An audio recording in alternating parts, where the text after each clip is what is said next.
Office එකේදී විතරක් නෙවෙයි මම දැන් ගෙදරදීත් IDD කෝල්ස් ගන්න SLT ෆෝන් එකේ. ඔබේ නිවසේ SLT දුරකථනය දැන් IDD පහසුකම සහිතයි. Making headlines on First at 9. Not acting alone. Multiple virus strands discovered to play a part in the southern flu epidemic in addition to influenza. Karapitiya Teaching Hospital laments inadequate facilities for treatment. In treatment, we need the ventilator facility. That's why we request increase the ICU facilities. It's a must for this situation. Blowing through. Strong gusts of wind rips through, causing power outages and damaging houses. Strong gusty winds up to 50 to 60 km per hour can be expected over the western slope of the central hills. Corruption prevention.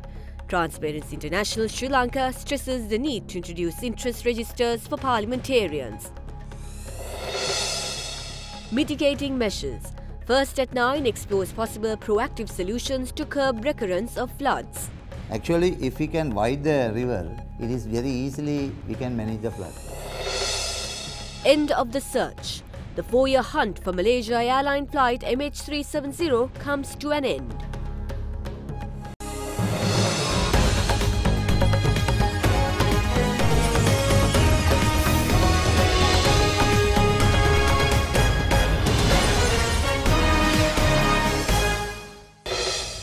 A very good evening to you and welcome to First at 9. I am Katharina Chang.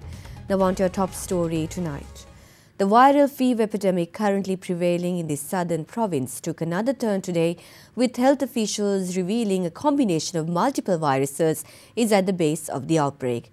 Infection of the virus influenza was previously believed to be the cause of numerous child deaths reported from the southern province. Although it is discovered that multiple viral strands acting together contributing towards the epidemic, health officials insist that influenza is in fact the primary infection. Children are more at risk from the viral epidemic currently spreading across the southern province. The number of deaths reported due to the virus is 12 and all of them are children. In a backdrop where arresting this health crisis has become a struggle, health officials said on Saturday that influenza virus H3N2 is at the center of the epidemic. Post-mortem examinations performed on the deceased have revealed that this virus is not alone in causing the deaths. Health officials believe that influenza virus H3N2 infected patients as the primary virus, while other types of bacteria or viruses also contributed as secondary infections. Accordingly, once a patient is infected with the influenza virus, secondary viruses infects the patient a few weeks later.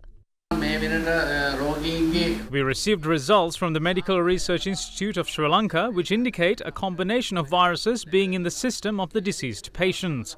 We noticed that mostly adenoviruses and respiratory syncytial viruses are in the system. We saw that influenza virus had also affected their systems. Dr. Vijay Surya also went on to say that there are no vaccinations for several of these viruses. The problem here is that there are no vaccines for adenoviruses and RSV, but influenza, of course, has vaccines. There are different types of influenza viruses each year, so vaccines also change each year. But the Health Ministry had decided not to distribute these vaccines because of the number of patients we have at the moment. Meanwhile, health officials attached to the Karapitiya Teaching Hospital in Galle say that the number of beds at the pediatric intensive care unit at the hospital is inadequate to treat critically ill children. Teaching Hospital Karapitiya is the only pediatric ICU in the southern province. Number of patients also increased, therefore the complicated cases also increase. Those complicated cases should be treated at the ICU setup because in treatment we need the ventilator facility. A ventilator facility we cannot give in the ward setup, we need the ICU setup. That's why we request increase the ICU facilities. It's a must for this situation. We inquired on the matter from the Provincial Director of Health Services. Karapitiya Teaching Hospital is the largest and the busiest hospital in the southern province. It also attracts patients from the Sabaragamu and Uva provinces. There are only 7 beds in the ICU and specialists requested more beds because of the increased number of patients. Under the President's instructions, the Ministry of Health is now going to provide 6 extra beds for the ICU. Meanwhile, attending a meeting at the Ministry of Health yesterday, President Maithripala Sirisena said necessary money will be provided to control the health crisis. Among the issues you mentioned, you talked about the need to purchase necessary medical equipment. If you give me a list of equipment you need, I could present it to the Cabinet this week for approval. We can immediately purchase them if these equipment are available in the country. If the Ministry or the Provincial Council need any funds, let me know, so I can allocate money. You can then buy equipment which don't need the process of tenders, but give me the list of equipment that need the tender process for the Cabinet's approval.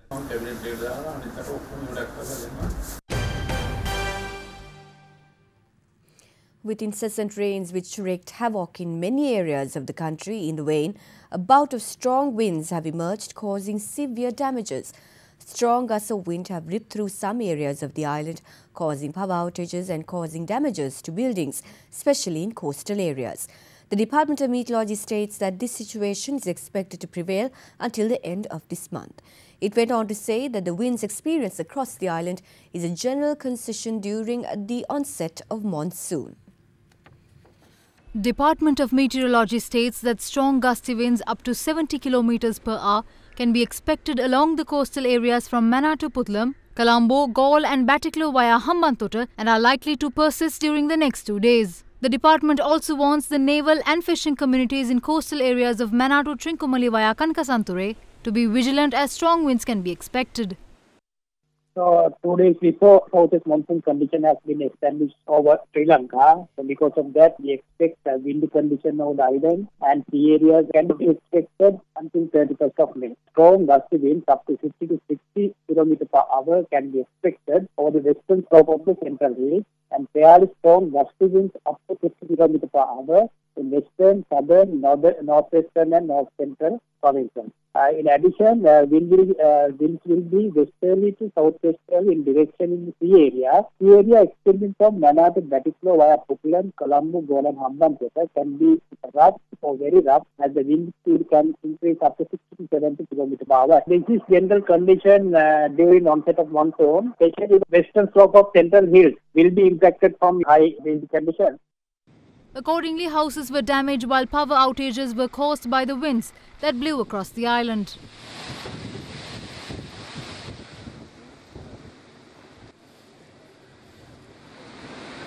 A tree fell across the Badulla-Aladuwa road, damaging a nearby building. A number of houses and power lines were damaged due to winds experienced in the area of Karametiya in Boralanda.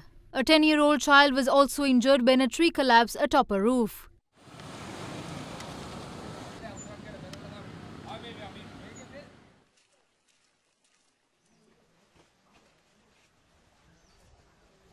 Heavy winds in the area of Matara led to a tree collapsing on top of a house, damaging the property while injuring 2 children aged 10 and 3. The tree was seen fallen on top of a high-voltage electricity cable running along from Digana to Hanguranketha. The employees of the Ceylon Electricity Board took measures to cut down the tree, which hampered the electricity supply for nearly 10,000 families residing in the areas of Hanguranketha, Rikilla-Gaskanda, Hewa-Hatta, Padiyapalalla and Maoya areas.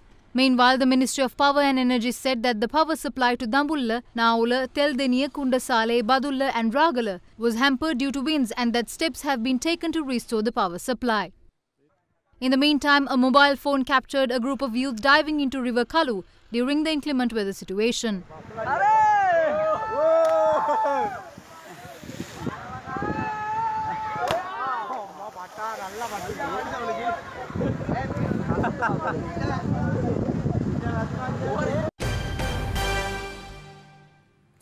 Research carried out by Asian Development Bank together with International Water Management Institute says that over the recent years, the link between climate change and extreme climatic weather patterns have indirectly contributed to the frequency and intensity of extreme rainfall experienced in Sri Lanka, especially during the southwest monsoon season.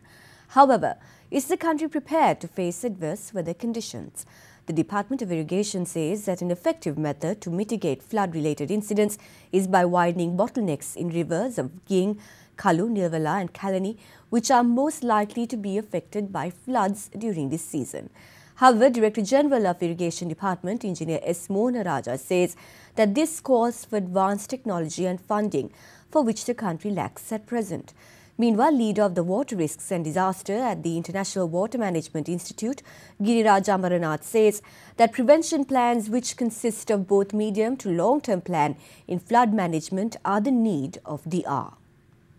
The month of May is a time of concern for Sri Lanka each year, as the country braces for the southwest monsoon. During this period, floods, landslides and earth slips have become a common occurrence, claiming many lives and leaving thousands displaced. Faced with a disaster situation each year, the country scrambles in search for an effective forecast and flood management system, owing to the lack of a tried and tested method. Over the past 10 years, Sri Lanka has reported approximately 1,000 deaths due to inclement weather conditions brought on by the monsoon season. Last year alone, the death toll was 213, while 415,600 persons were affected by natural disasters. This year's number of deaths stand at 24 thus far, with over 174,000 people being hit with the adverse weather effects of the heavy downpour. It is identified that people residing in low-lying areas in close proximity to River Ging, Kalu, Nilvala and Kalani are most likely to be affected by floods during this season. Satellite images show that certain tributaries of major rivers Ging, Kalu, Nilvala and Kalani are unable to bear the sudden increase in the volume of water brought on by heavy rains.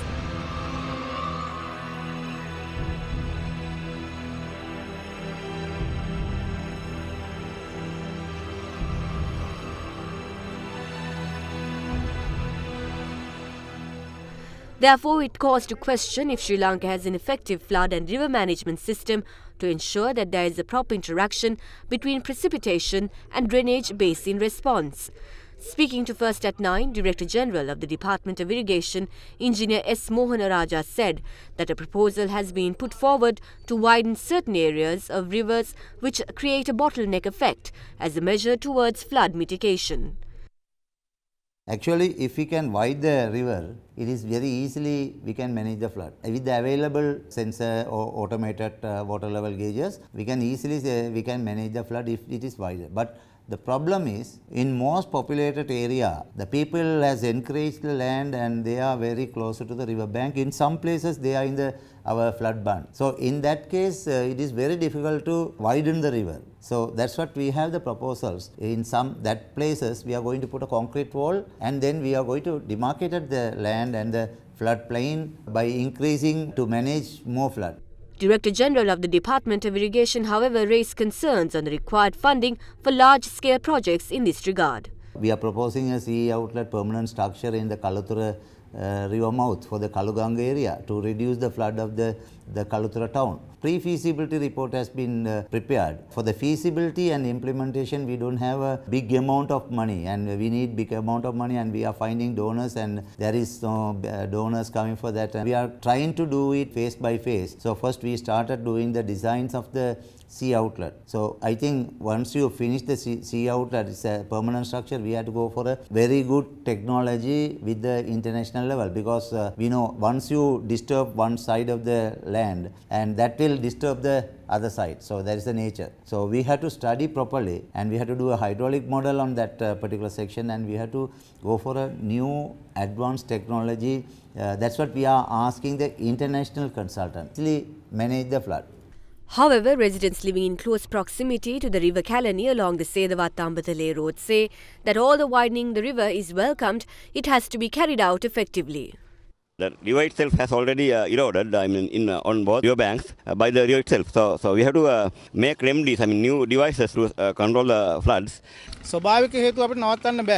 We cannot stop natural disasters from happening, but what we require is a proper mechanism to minimize these disasters. What has happened here is that there is no proper mechanism for accumulated water to disperse from the area. During different periods, there are persons who do these projects, such as widening this river, for instance. But they do this for their own benefit. They have not even finished the construction of this area where they have laid rocks along the riverbank to halt erosion. According to research group leader for water risks and disasters for the International Water Management Institute, Giriraj Amarnath, floods have become a bigger challenge to disaster agencies and is more intense than in previous decades. He added that when it comes to flood risk reduction measures, relevant stakeholders need to look at the whole process collectively with an integrated approach. He also highlighted that although widening rivers can minimize floods to a certain extent, there is a need for better flood forecast and early warning that could advise communities living in vulnerable regions. Amarnath further noted that prevention plans, which consist of both medium to long-term plan in flood management, are the need of the hour, and by having a robust plan in place, stakeholders could transfer residual risk through financial instruments, including flood index insurance, where the affected population will receive compensation quickly to mitigate the damages.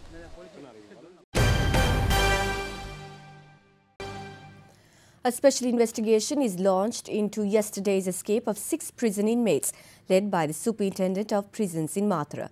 The inmates escaped the custody of prison officers while they were at the Baddegama Magistrates Court premises. A joint investigation launched by prison officials, the police and a special task force led to the arrest of one of the escapees this morning from the area of Baddegama.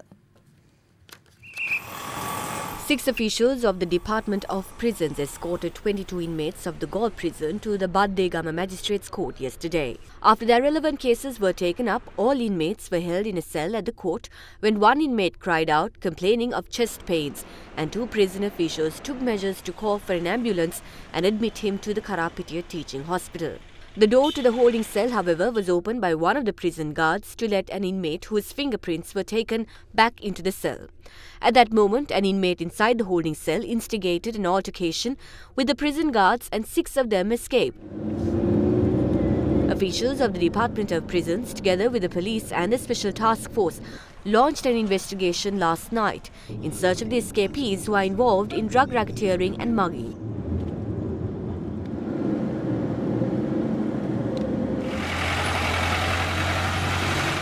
It resulted in the capture of one of the 6 escapees this morning from the area of Alakanda in Baddegama.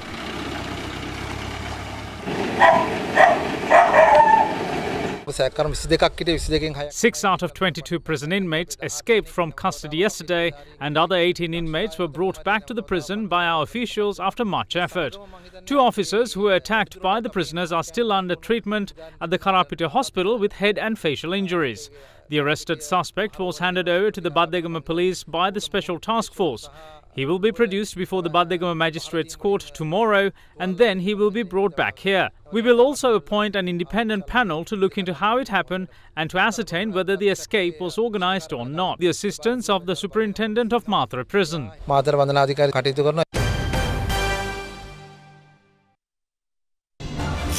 watching Sri Lanka's award-winning news channel, Derana 24/7.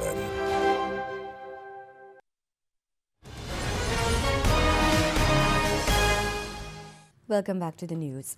Transparency International Sri Lanka stresses the need to introduce interest registers for members of parliament and other public representatives as an important step towards preventing corruption. Publishing an article on its website today, TISL impressed on its need, highlighting revelations of MP Dasiri Jayasekara receiving money from a subsidiary of Perpetual Treasuries Limited, the company at the centre of the central bank bond scam. The parliamentarian receiving money from the PTL was very much a talking point for most politicians today as well. Transparency International Sri Lanka publishing an article on its website today over the revelations about MP Dasiri Jayasekara receiving money from a company controlled by Perpetual Treasuries Limited, raised the need to introduce interest registers for members of parliament and other public representatives as an important step towards preventing corruption. It says that an interest register allows both monetary and in-kind donations to be publicly recorded, providing a standardized mechanism for public representatives to legitimately receive contributions from donors. Meanwhile, various views were expressed today at several platforms over the alleged payments made by Perpetual Treasuries Limited to politicians.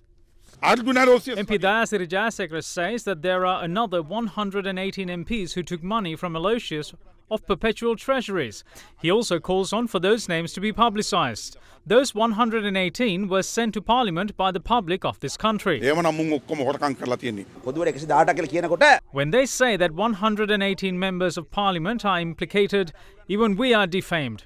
What is 225 minus 118? It is 107 and I'm in that group. It is unfair betraying someone else to cover up his own fault. If he did, he should have accepted it and maintained silence. MP Jayasekara has no right to say that he is not the only one who took money. If there are 118, all those names should be revealed. When some were vociferous, we knew that they will be exposed later. I also knew those names existed. We are disappointed as well. Thieves in the previous government are still at large. I think the pledges given by the President and the Prime Minister have not been kept. They waited until MP Dayasiri Jayasekara crossed over to the opposition to remind this. How many months have passed by after commencing these investigations? They appointed a commission and had a media show. Now we ask the government to reveal all the MPs who took money from Aloysius. Former President Mahinda Rajapaksa observes that media freedom in the country is being threatened under the pretense of raising allegations against the Rajapaksa regime. The former president made this remark speaking to reporters following a religious event in Hambantota yesterday. They kept all development projects we had initiated on hold for 2.5 years. We had many plans to develop these areas by connecting railroads and highways. We cannot even take a look at the lands and port we developed. They're all sold off. When journalists mention these matters, they are criticised in Parliament. They had recently said that those who support Mahinda should resort to suicide. This means they have already issued a threat ahead of the presidential election. I do not view this as a mockery of my politics, but a threat to media. Sri Lanka's land mass has been shrinking due to erosion, but we managed to transform the country's map. We reclaimed 550 acres of land for Colombo and built a 500-acre island in Hambantota. We can prove what we have done with the funds we have received, but none of them now can prove to us what they have done with any of the funds received.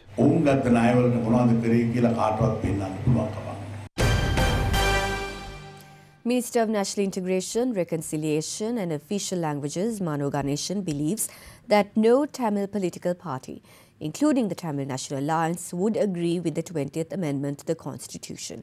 The minister made his thoughts clear while responding to questions raised by journalists in Colombo this morning.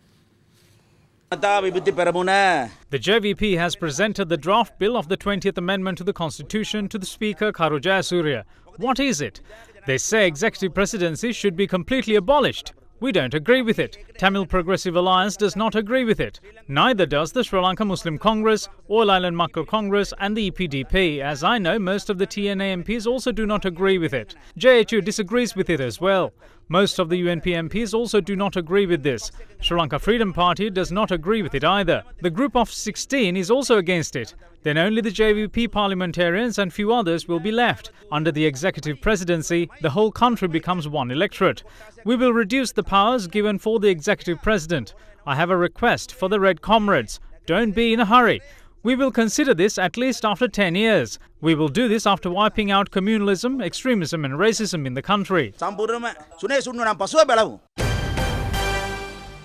Minister of Irrigation and Water Resources, Dumina Dissanayake, says that legal action must be taken against any persons with allegations levelled against them, irrespective of their political background or social status. The minister made this remark following an event held in Anuradhapura today. The previous government said the underworld had completely been cleared off. But if someone says otherwise, then it is a sign that earlier statements aren't true. Some who talk big about these underworld issues request not to take action against them regarding their alleged wrongdoings. They even convene media briefings or make appeals to the court in this regard. We won't have to worry about the underworld at all if legal action is taken against all in the country despite their status. Although legal action is taken against the poor in the society, it really isn't the case when it comes to politicians or the elite. You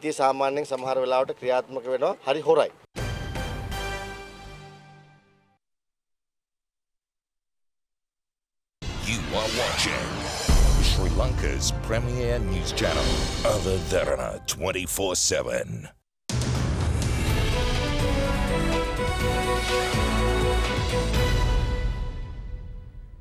The Colombo Stock Exchange says investment flows from the Scandinavian region to Sri Lanka equities have made a noteworthy improvement of 39% per annum since 2013.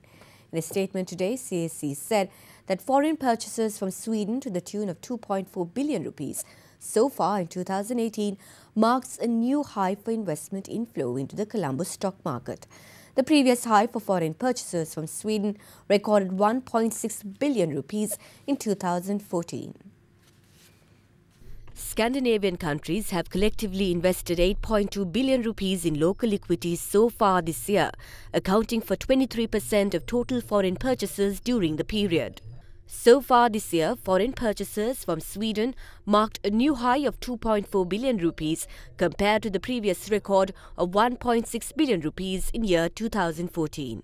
The Colombo Stock Exchange said predication of the Scandinavian region has accordingly made an improvement of 39% since year 2013.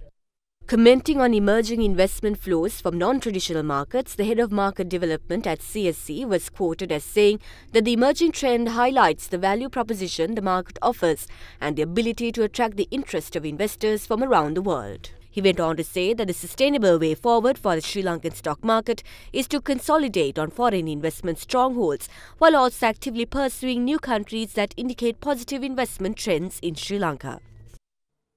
Meanwhile, the statement adds that the benchmark Osha price index indicated relative stability in 2018 amid a noteworthy overall decline in frontier and emerging markets. The MSCI Emerging Markets Index, which captures large and mid-cap representation across 24 emerging markets countries, has declined in 2018 by 1.88%, while the MSCI Frontier Markets Index, which captures large and mid-cap representation across 29 frontier markets, has declined by 8.37%. The CSE's ASPI is presently in positive territory for 2018, with a positive year-to-date return of 1.32%.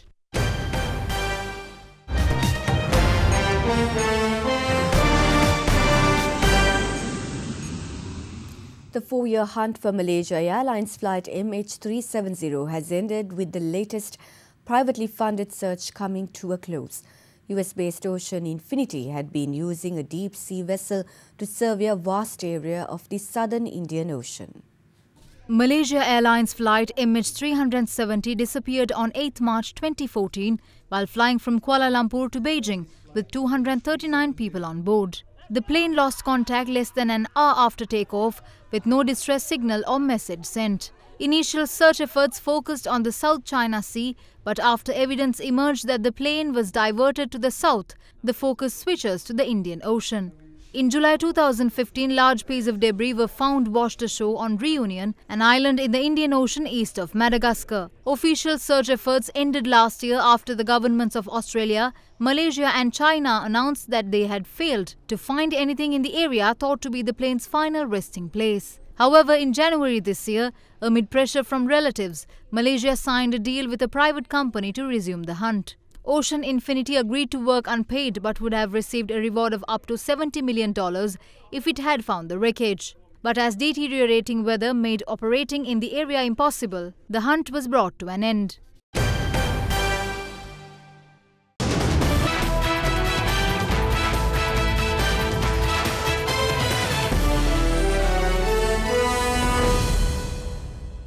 International Cricket Council has requested Al Jazeera to provide raw footage for further investigation into its claim of match fixing. Al Jazeera's expose, which aired on Sunday, led to the suspension of 3 persons attached to Sri Lanka cricket, and it prompted the England and Wales Cricket Board to release statements defending its players. Shockwaves were sent around the cricketing world with news channel Al Jazeera's documentary, in which it accused many, including 3 English players, 2 Australian players, 2 Sri Lankan players and a Sri Lankan groundsman, as well as a former Indian cricketer, of being involved in fixing. Views and responses over the allegations made by Al Jazeera came forth at a media briefing convened by the SLC yesterday. ICC is conducting a global investigation because there was other countries that were also mentioned in their reports. Right now, the investigations being carried out on 3 people, which they have already informed us, the ICC. None of the others have been instigated on this matter. When we got to know through the media reports that there is something like this taken place, we immediately contacted the CEO, and after that we also wrote to them saying that we would be extending our fullest cooperation related to these issues, and they also have indicated for us not to carry out any domestic inquiries because there is a protocol at ICC.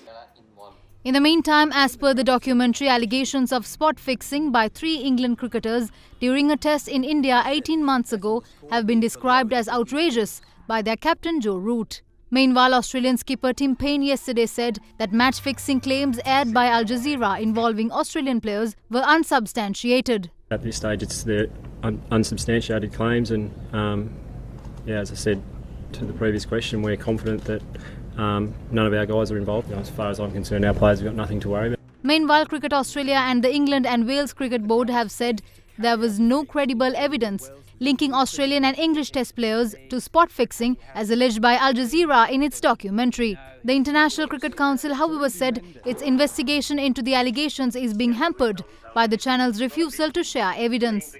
You are watching Sri Lanka's #1 news channel, Other Derana 24/7. Sheila Fernando is at the Other Derana Weather Centre with your forecast first evening edition.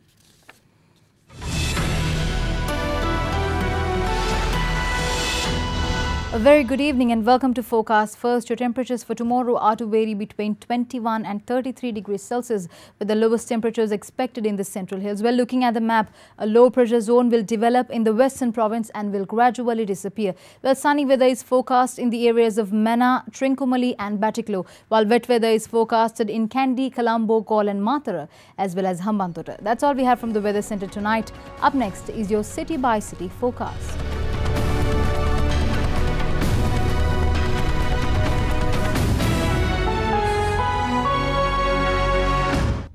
And before we go tonight, we'd like to bring you a wonderful Buddhist religious ceremony which took place at the Paramadhamma Chaitya Pirivena in Ratmalana today. An 11-year-old Chinese boy from Hunan province was ordained today, symbolizing religious and traditional ties Sri Lanka and China share for centuries.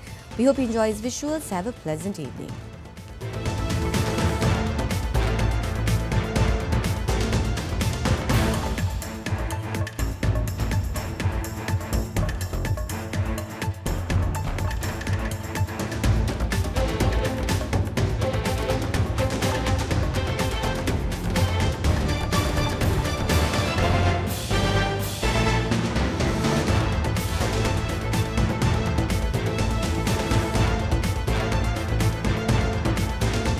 Bringing you the news and information 24 hours a day.